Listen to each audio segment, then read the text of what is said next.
So mga tol, nakakagulat nga po na balita ang nasagap natin sapagkat matapos nating maibalita sa previous vlog natin na nare-schedule na ang napuspon na laban ni Jerwin Angkahas versus Takoma Inoue na magaganap na nga po sa February 24, 2024 at lalaban nga din po dyan si Jonas Sultan para harapin ng Hapon na si Rico Masuda.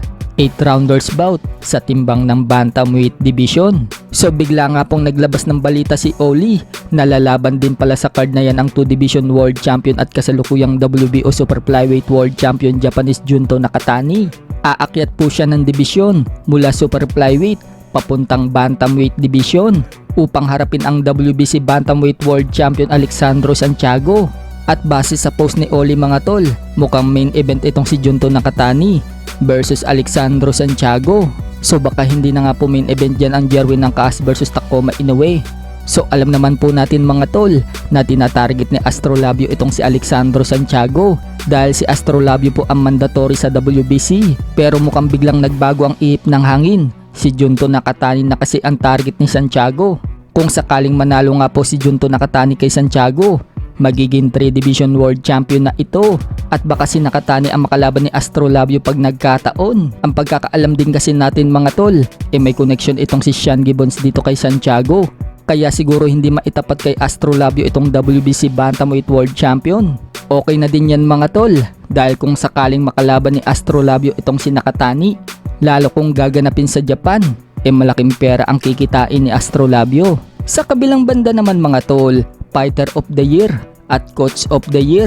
Yan po ang sinasabi ng mga expert na makukuhang parangal ni Tapales at Coach Ernel Pontanilla kapag na-upset ang monster ng Japan na si Unified WBC at WBO Super Bantamweight World Champion na Oya Inoue.